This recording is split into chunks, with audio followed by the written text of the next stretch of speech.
AITA for finally snapping at my friend who thinks Sunday dinner is his personal free buffet. I have this group of friends. Every Sunday, we get together for dinner. It started as a casual thing, just a few of us hanging out, cooking, catching up, and over time, it became a tradition. The unspoken rule has always been the same: everybody contributes. Whether it is buying groceries, cooking, bringing drinks, or even just offering to help clean up after, everyone does something. That is how we keep things fair. That is how we keep things running smoothly. And for the most part, it works. Except for one person. Let's talk about Johnshu. Johnshu is 28 years old, a fully grown adult man who, by some miracle, has managed to sustain himself on the sheer generosity of others and an ungodly amount of sugar. I am talking 4-pound bags of Sour Patch Kids, Costco-sized boxes of fruit snacks, entire bags of Halloween candy inhaled in record time. I have never once seen this man consume a vegetable. But that is not the problem. The problem is that, for the entire time he has been part of this tradition, he has never, not once, bought, cooked, or contributed in any meaningful way to our Sunday dinners. He has never picked up a pack of chicken. He has never swung by the store to grab some soda. He has never even offered to wash a dish. But every single Sunday, without fail, he shows up with an empty plate and an appetite that could put a starving wolf to shame. It is not just that he eats, it is how he eats. This man loads up his plate like he is preparing for an all-you-can-eat buffet that is seconds away from closing. He does not take 1 or 2 pieces of chicken, he takes 6. He does not serve himself a reasonable portion of mashed potatoes, he takes half the bowl. If there is dessert, you can forget about getting a second helping because he will have inhaled it before you even put your fork down. At first, we let it slide. It was annoying, sure, but we assumed he would eventually catch on and start contributing. That never happened. Then came last week. Last week was the final straw, the moment when something inside me broke in a way that I knew could never be repaired. I had spent $20 on cinnamon rolls and wings. Not just any cinnamon rolls, these were the good ones, the ones from that bakery downtown that everybody loves. Another friend also picked up extra wings, just to make sure we had enough for everyone. We all sat down to eat, and as usual, Johnshu made a beeline for the food like it was his last meal on earth. He grabbed 3 cinnamon rolls. 3. Before anyone else had even gotten one. Then he loaded his plate with wings, so many wings that I genuinely wondered if he had miscounted and thought he was plating food for 3 people instead of just himself. And then, oh, then, came the Sprite incident. I had brought a 2-liter bottle of Sprite. I had only had 1 glass so far, but there was still a decent amount left. I was planning on taking it home because, you know, I paid for it. But before I could even reach for it, Johnshu picked up the bottle and, without a single ounce of hesitation, poured the rest of it into his glass. He did not ask if anyone else wanted some. He did not stop to consider if maybe, just maybe, someone else might want a refill. He just took it. And something in me snapped. I did not say anything. Not because I did not want to, oh, I had words. So many words. Words that were sitting on the tip of my tongue, waiting to be unleashed like a verbal hurricane that would rip through his entire existence and leave him questioning every single one of his life choices. But I knew if I started, I would not be able to stop. And if I did not stop, I would absolutely destroy him. So I got up. I grabbed my things, and I left early. Later, in our group chat, the one he is not in, I brought it up. Turns out, I was not alone in my frustration. Everybody was sick of it. Everybody had noticed. Everybody had reached their breaking point, but nobody had wanted to be the one to say something. Well, I was saying it now. And we all agreed, enough was enough. We are thinking of implementing a new rule. If you do not contribute, you do not eat. Simple as that. And of course, as if on cue, the excuses started rolling in. Johnshu does not have money to spend. Oh, but he had money for a $120 Dungeons and Dragons statue. Oh, but he had money for that 4-pound bag of Sour Patch Kids that disappeared in 2 days. Oh, but he had money to eat an entire 10-pound bag of Halloween candy in one night like a feral raccoon. The only thing he does not have is shame. So now, I am sitting here, wondering, am I the asshole for finally getting fed up? For drawing a line in the sand and saying, no more? Because if I am, then so be it. But at this point, something has to change. And if that means putting my foot down, then I will stomp it so hard that even Jonshu will finally feel the weight of his freeloading. Update 1. For a brief, glorious moment, it felt like we had won. The rule was simple: if you do not contribute, you do not eat. It was clear, fair, and enforced without exception. And for a few blissful weeks, it worked. Jonshu, faced with the harsh reality that free meals were no longer part of his weekly routine, stopped showing up to dinner. It was peaceful. The food stretched further. The drinks lasted longer. The atmosphere felt lighter without the underlying tension of knowing one person was going to take 3 times their fair share while giving nothing in return. But deep down, we all should have known better. Jonshu was not going to let something as minor as a well-established and explicitly stated rule keep him from his God-given right to consume anything that was not nailed down. If he could not eat with us, he would find a way to eat after us. And that is exactly what he did. It started subtly, almost innocently, like he was testing the waters. One Sunday, dinner was winding down, and as we sat around talking, laughing, and just enjoying the night, the front door swung open. In walked Jonshu, all casual-like, with that forced, exaggerated surprise that only someone with a guilty conscience can muster. Oh wow, he had just been in the area. What a total coincidence that he just so happened to show up right after dinner. No, he was not here to eat, of course not, he just wanted to see everyone, catch up, spend time together. Except the moment someone got up to clear the table, he pounced. A few leftover slices of pizza still sitting out. Gone. Someone's half-eaten plate they had momentarily stepped away from. Vanished. He moved with the speed and efficiency of a seasoned food thief, clearing whatever was within reach before anyone could react. It was not a one-time thing, either. This became a pattern. Sunday after Sunday, he would appear like a poorly written villain who refuses to stay dead, always arriving just in time to scavenge whatever had been left unattended. One time, he got even bolder. He did not just stick to what was on the table, oh no, that was too easy. He waited until people were distracted, then casually wandered into the kitchen, opened the fridge, and started eating cold wings straight from the container. No plate. No napkin. Just standing there, hunched over, devouring them with his bare hands like some kind of food gremlin. When confronted, he blinked in wide-eyed innocence and had the nerve to act like we were overreacting. Oh, he thought we were done with the food. He was just helping clean up. The audacity was staggering. But the moment that truly sealed his fate, the moment that made us realize that no amount of rules, no amount of shame, no amount of basic human decency would ever stop this man, was the cheesecake incident. One of our friends had brought a cheesecake. Not just any cheesecake, this was a fancy, expensive, bakery-made cheesecake that they had specifically mentioned wanting to save for later. They had cut one slice for themselves and carefully put the rest in the fridge, clearly labeled so there would be no confusion. That did not matter to Jonshu. At some point during the night, when everyone was scattered in different rooms, when the conversations had broken into smaller groups, when people were comfortable, relaxed, unsuspecting, he struck. He waited until the person who brought the cheesecake stepped away to use the bathroom. Then, with all the stealth and precision of a seasoned criminal, he slipped into the kitchen, opened the fridge, and helped himself. Not to a slice. Not to some of it. To all of it. By the time the rightful owner of the cheesecake returned, it was too late. The fridge door was slightly ajar. The empty container sat in the sink, the only remaining evidence of the crime. And Jonshu? He was back in the living room, casually licking his fork, looking perfectly content, as if he had done absolutely nothing wrong. That was it. The group chat that night was a war zone. The frustration had reached new levels.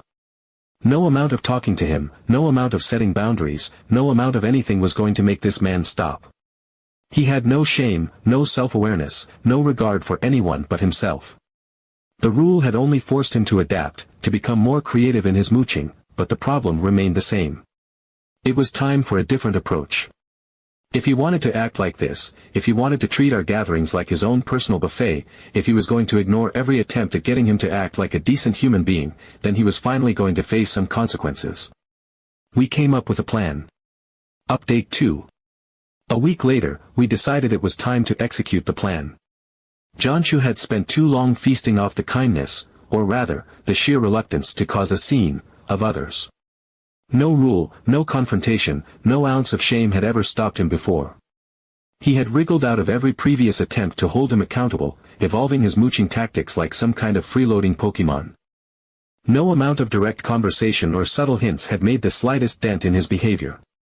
The fridge raids, the leftover heists, the blatant and unapologetic consumption of food that was not his, all of it had gone on for too long. It was time to hit him where it hurt. His wallet. The setup was simple, methodical, airtight. We invited him out to a nice restaurant, a place we all loved, one that had been a group favorite for years. It was the kind of place where the food was excellent, the service top tier, and most importantly, the prices high enough to make even the most reckless spender pause before ordering. It was exactly the kind of place where his usual freeloading tactics would backfire in a way he could not easily worm his way out of. The moment the invitation was extended, he was in. 2 in. His excitement practically radiated through the phone. He confirmed immediately, no hesitation, no questions asked. There was no, "Oh, I might be busy," no feigned reluctance to make it seem like he was doing us a favor by showing up. He was ready. That should have been our first warning sign. He was already planning to treat this like his own personal feast. When we arrived, the moment we sat down, Jianshu went straight into what could only be described as a predatory state. He picked up the menu and flipped through it with the kind of focus and intensity most people reserve for studying for an important exam. He was not just glancing at it, not just browsing, he was analyzing. Calculating. Strategizing. His eyes darted from item to item, weighing his options, assessing his prey. While the rest of us picked reasonable choices, an entree, maybe a shared appetizer, he went all out with the confidence of a man who had already decided he was not the one paying. 3 appetizers. For himself. Not to share. A massive entree that cost more than some people's entire meal. And as if that was not enough, he tacked on dessert without hesitation, as if he had just unlocked a bonus round in his personal eating challenge. He barely looked up, too engrossed in his own gluttonous planning to engage in any pre-dinner conversation. The only time he acknowledged me was when he casually turned, mid-menu study session, and said, "I've been craving steak all week. Glad you guys picked this place." Oh, we were so glad too. The food arrived, and as always, the group settled into the easy rhythm of good conversation and great food. We laughed, we talked, we enjoyed ourselves. The atmosphere was light, relaxed, and filled with the kind of genuine camaraderie that made these dinners such a staple in our lives. Jianshu, meanwhile, was in a completely different world. While everyone else balanced eating with talking, he was singularly focused, hunched over his plate, plowing through his meal with the urgency of a man who believed the apocalypse was seconds away. He barely spoke, barely looked up, barely acknowledged anything beyond the next bite. Every few minutes, he would shift his attention to his secondary targets, his appetizers, grabbing bites in between mouthfuls of steak like a man determined to set some kind of record. It was a performance. A spectacle. He was eating like someone who thought he had just won the lottery and was afraid the money might disappear before he got to spend it all. And then, the moment we had been waiting for finally arrived. The check landed on the table. That was when Jianshu made his move. It was smooth, practiced, almost impressive in its sheer audacity. Without missing a beat, he stood up. No reaching for his wallet. No moment of hesitation. No attempt to even pretend like he was considering paying his share. Just a quick, effortless, "All right, I'll see you guys later," as if he had just wrapped up a casual business meeting and was off to another engagement. It was seamless. A well-rehearsed act. He had done this before. It was clear he expected this to go like it always had. That someone, anyone, would step up and cover his portion just to avoid the awkwardness of calling him out. That the group would, once again, collectively sigh, exchange silent glances of frustration, and reluctantly divide up his cost among ourselves. That he would get away with it just as he always had, slipping out before the reality of the bill could catch up to him. But this time, we were prepared. Someone stopped him before he could take a single step. "Hey, Jianshu, hold on," one of us said. "We're all paying for what we ordered." He blinked, processing the words like they had just been spoken in an alien language. What? The check was slid towards him, the absurdly high number next to his order clearly visible. We each pay for our own meal, I repeated, making sure there was no room for misunderstanding. So your total is, I pointed at the number, letting the weight of it sink in. His face paled. The transformation was immediate. The confident, smug, full-stomach satisfaction vanished in an instant. The color drained from him so quickly that for a brief moment, I wondered if he was about to actually pass out. Wait, what? I thought you guys invited me. We did, someone else chimed in. We invited you to join us for dinner. We didn't invite you so we could pay for you. His jaw clenched. His eyes darted across the table, scanning for any sign of weakness, any possible way out. His whole strategy had been built on the assumption that we would cave, that someone, anyone, would step up and cover his portion just to avoid the awkwardness. But the table was silent. The check was still in front of him. No one moved to take it. That's not how this works, he said, his voice tight, like he was forcing himself to stay calm. If you invite someone, you pay. We all looked at each other. That's not how this works, another friend said, mirroring his words right back at him. You eat, you pay. Update 3. What followed was one of the most uncomfortable, yet deeply satisfying moments of my life. It was the kind of reckoning that had been brewing for months, maybe even years, the weight of every single Sunday dinner where he had devoured food like a starving beast without so much as a thank you finally crashing down on him all at once. Every time he had taken the last piece of chicken without asking, every time he had drained the soda without offering to replace it, every time he had eaten like a king while contributing nothing, it had all led to this exact moment. For the first time, Jonshu had no easy escape. No well-timed joke to redirect attention, no half-hearted excuse that people would sigh about later but ultimately let slide. He was caught, tangled in his own greed, and the realization of that was plain as day on his face. His usual smug confidence evaporated in an instant, replaced by a flicker of something dangerously close to panic. The moment it became obvious that no one was reaching for his bill, that no one was going to swoop in and save him, he went into survival mode. The transition was seamless, almost mechanical, like someone who had rehearsed every possible escape route for situations just like this. His first play was an old classic, one he had probably used a dozen times before. He didn't bring his wallet. It was almost impressive, really, the way he said it with such smooth certainty, as if this was the most normal thing in the world. Like this was just an unfortunate accident, a minor inconvenience that we, as his friends, would naturally understand. There was no shame, no hesitation, no indication that he expected anything other than the usual response, someone groaning, rolling their eyes, then begrudgingly offering to cover him just this once. But this time, the group was ready. Someone immediately offered to drive him home so he could grab it. The silence that followed was deafening. For the first time, he had no immediate response, no quick retort, no easy escape. The trap had already closed around him before he even realized it was there. His brain was scrambling for another excuse, another way out, but before he could fully process just how bad of a position he was in, the next excuse was already flying out of his mouth. He would pay us back later, of course, he always paid his friends back, he would make sure to get us all tomorrow or next time, he just didn't have it on him right now. Nobody moved. Nobody even reached for their phones to pull up Venmo. Instead, we just sat back, arms crossed, watching him squirm. One of us even stretched out lazily in their chair, leaning back with a casual, "Nah, we'll wait." The restaurant wasn't closing anytime soon, after all. We were perfectly fine sitting right there and letting him figure it out. The flicker of panic in his eyes intensified. He had never been in this situation before, never faced a group that wasn't willing to let him slide with a vague, meaningless promise of payment that would never actually come. The longer we sat there, unmoving, unbothered, the more obvious it became that his usual tactics weren't going to work this time. The pressure was mounting, the walls closing in, and for the first time ever, he was the one feeling uncomfortable at dinner. Then came the guilt trip. He let out a dramatic sigh, shaking his head like we had just betrayed him, as if we were the ones being unreasonable. He thought we were friends. Friends don't do this to each other. Friends cover each other when someone's in a tough spot. Friends don't sit there and humiliate someone over a meal like this. That was when I finally snapped. Friendship. Now friendship mattered. Because for all those Sundays where he had shamelessly eaten his weight in food without so much as a thank you, friendship had never seemed to include giving back. He had no problem stuffing his face with food that others had spent their hard-earned money on, no problem draining the last of the drinks without replacing them, no problem disappearing the second it was time to clean up.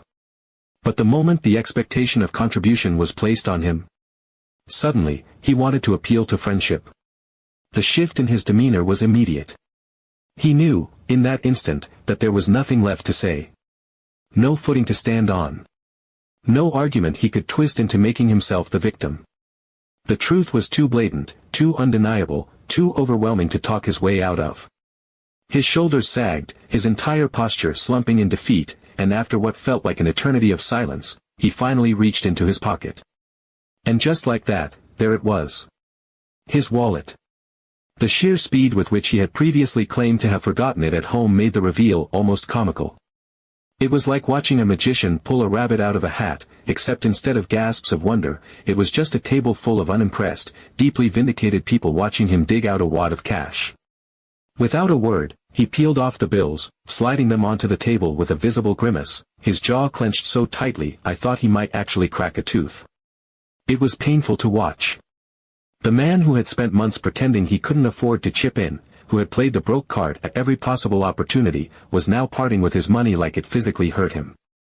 And maybe it did hurt, not just the spending itself, but the loss of control, the sudden realization that the system he had spent so long exploiting had finally turned against him. The entire table sat in stunned silence, watching as he finally, paid his own way. And then, just when we thought the night was over, when it seemed like justice had been served and we could all move on, someone leaned forward with a smirk and dropped the final bombshell. Since we were on the topic of paying for things, it seemed like the perfect time to discuss all those meals he owed us for. The reaction was instant. His entire body tensed, his fingers curling around his wallet like it might somehow shield him from the inevitable. He opened his mouth, probably to protest, but it was already too late. The floodgates had opened. One by one, every single person at that table started listing off every instance of his freeloading. The chicken, the wings, the cinnamon rolls, the drinks, the desserts. Every single Sunday meal where he had eaten enough to feed a small village while conveniently never having money to contribute. It was all laid out, a backlog of unpaid debts so vast he could never hope to talk his way around it. He tried the friendship excuse again, but this time it fell completely flat. Another friend cut him off before he could even finish the sentence. Friendship wasn't supposed to be a free meal ticket. Friendship wasn't supposed to be one-sided. Friendship wasn't supposed to mean watching someone take and take and take while never giving anything in return. And in that moment, with every single person refusing to let him off the hook, Johnshu did the unthinkable. He paid us back. Grumbling under his breath, huffing and sighing like a man being forcibly removed from his comfort zone, he pulled out his phone and started Venmoing each of us. Slowly, reluctantly, with the enthusiasm of someone being forced to confess to a crime. It wasn't much per person, not in the grand scheme of things, but that wasn't the point. The point was that for once, after months of taking advantage of us, he was finally being held accountable. And that was worth everything.